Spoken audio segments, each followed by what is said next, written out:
Assalamualaikum warahmatullahi wabarakatuh. Kami dari kelompok 3 Psikologi Anak dan Remaja akan menjelaskan materi mengenai perkembangan bahasa. Sebelumnya, perkenalkan anggota dari kelompok kami. Saya, Anissa Stianuraini dengan NIM 711201010.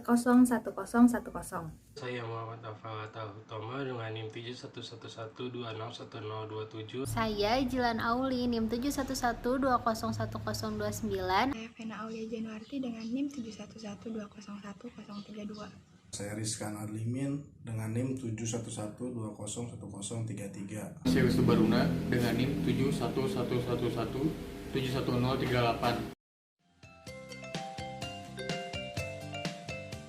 Perkembangan bahasa anak merupakan kombinasi antara interaksi sosial, kemampuan kognitif, perkembangan emosi, dan perkembangan fisik atau motoriknya.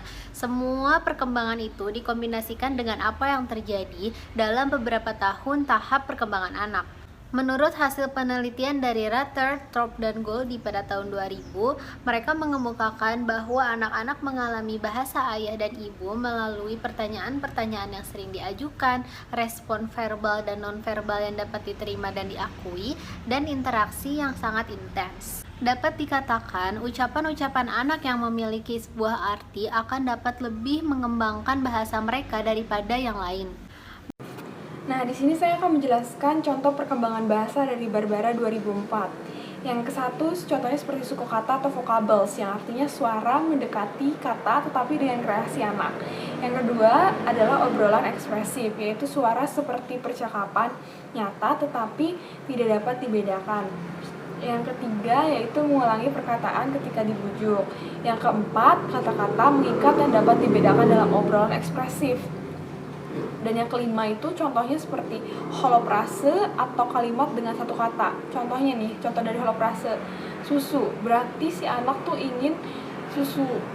Yang keenam, telegrafi, speech atau kalimat dua kata. Contohnya jus mah, itu artinya sang anak itu pengen jus atau pengen dibuatkan jus.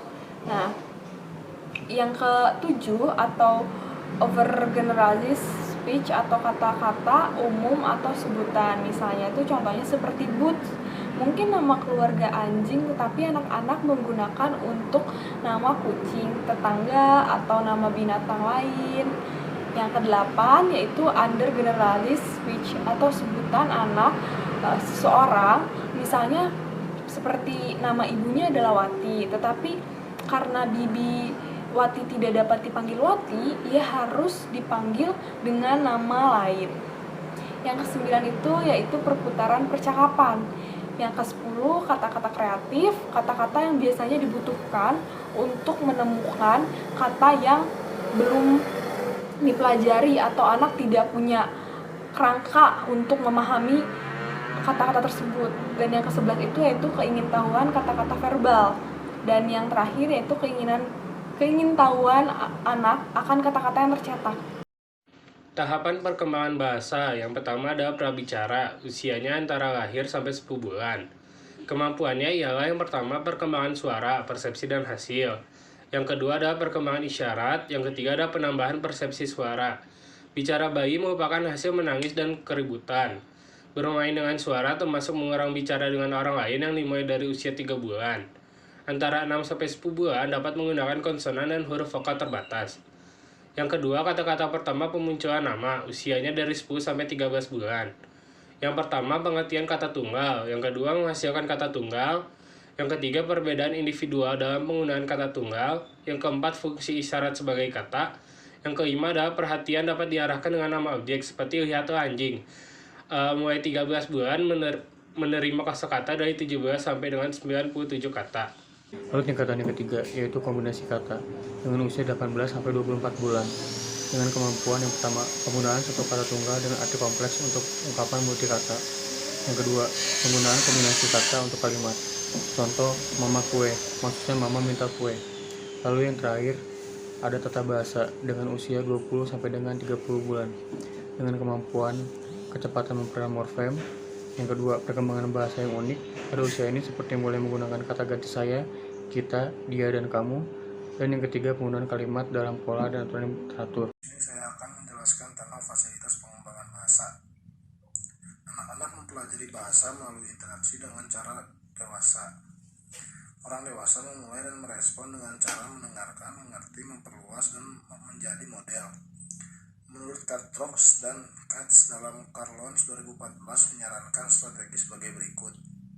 Yang pertama, perluasan respon, perluasan kalimat holografik dan telegrafik. Contohnya, Ibrahim sedang makan. Ya, Ibrahim sedang makan. Yang kedua, perluasan respon dan menambah informasi baru.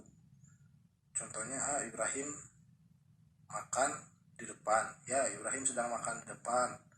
Ibrahim sedang lapar. Yang ketiga, mengulang fase pengulangan kata bahasa.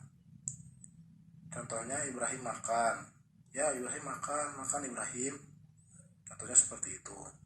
Yang keempat, bicara paralel, menggambarkan aksi anak-anak. Contohnya, Ibrahim makan. Ya, Ibrahim sedang makan. Saya memberikan makanannya kepada Ibrahim. Yang kelima, struktur vertikal, menggunakan pertanyaan untuk memfasilitasi kalimat yang lebih luas. Contohnya, Ibrahim sedang makan. Ya, Ibrahim sedang makan. Apakah dia ingin minum? Contohnya seperti itu. Yang keenam, mengisi struktur percakapan untuk anak-anak, menyediakan kata-kata dalam pernyataan yang lebih lengkap. Contohnya, Ibrahim ingin minum. Ibrahim ingin minum, kita ambilkan segelas air dan memberikannya kepada Ibrahim. Mungkin seperti itu contohnya. Di sini saya akan menjelaskan tentang peran model bahasa anak. Kita meyakini bahwa anak dapat berkembang bahasanya karena pengaruh di lingkungan sekitarnya, baik itu lingkungan rumah, lingkungan sekolah, maupun kehidupan bermainnya. Sampai berusia sekitar 3 tahun, anak menyusun bahasanya sesuai bahasa yang digunakan oleh orang tuanya atau orang yang mengasuhnya. Nah, sebagai sosok yang paling dominan, orang tua bertanggung jawab atas pertumbuhan dan perkembangan anak. Nah, orang tua juga diharapkan dapat berperan aktif dan peka terhadap perkembangan anak, yaitu mengasah keterampilan berbahasa.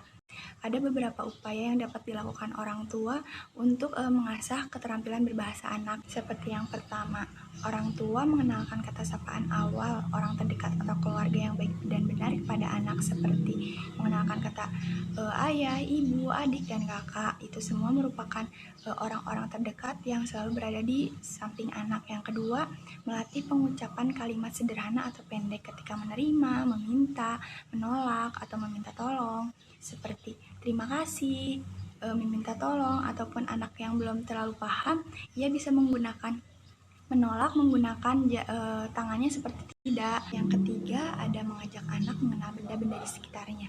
Orang tua pasti berinteraksi dengan anak, mengenalkan benda-benda yang ada di sekitar anak, seperti buku, pensil, mainan, bola, dan lain-lain. Nah, aktivitas mengenal tersebut bukan hanya untuk mengetahui wujud benda, tetapi anak juga mampu berartikulasi, melatih artikulasinya, mengucapkan kata-kata dari benda tersebut. Lalu yang keempat, ada mengajak anak berbicara. Ketika orang tua berbicara dengan anak, maka akan timbul proses merangsang anak untuk menyimak. Selain itu, mengasah kemampuan anak untuk melafalkan suatu kata dengan benar terhadap apa yang didengarnya. Dan yang kelima, ada membacakan cerita atau dongeng. Rutinitas membacakan cerita atau dongeng ini sangat baik untuk perkembangan bahasa anak. Ketika proses mendongeng terjadi yang dilakukan oleh orang tua, anak akan mulai belajar berkonsentrasi, bereksplorasi, mengembangkan imajinasinya terhadap apa yang didengarnya. Selain itu, orang tua juga harus tepat dalam memilih buku yang diceritakan kepada anak, agar cerita tersebut mudah dipahami oleh anak. Selain menceritakan dongeng, orang tua juga memberikan kesempatan anak untuk mengulang lagi apa yang telah didengarnya. Nah, itu merupakan agar anak mengasah keterampilan berbahasanya. Pertama, guru sebagai motivator. Guru hendaknya memberikan pertanyaan yang memotivasi anak untuk berpikir daripada pertanyaan yang hanya mengecek saja. Yang kedua, guru sebagai penolong ketika anak membutuhkan pertolongan. Misalnya ketika anak mengungkapkan kalimat atau kata yang tidak lengkap, guru membantunya melengkapi agar anak menjadi lebih mengerti. Yang ketiga, guru hendaknya tidak memaksakan anak untuk menggunakan kata-kata dari guru, tetapi lebih memberi kesempatan kepada anak untuk mengungkapkan apa yang mereka ingin lakukan dan katakan. Guru hanya membantu ketika anak terdapat kata-kata yang kurang tepat, kalimat sederhana, melanjutkan cerita lagu atau sajak yang dimulai oleh guru, menceritakan kembali gambar yang telah disediakan atau yang dibuat sendiri, lalu menebak atau melengkapi cerita pendek, seperti itu. Mungkin cukup sekian dari saya, terima kasih. Sekian presentasi dari kelompok kami. Mohon maaf bila ada kesalahan. Wassalamualaikum warahmatullahi wabarakatuh.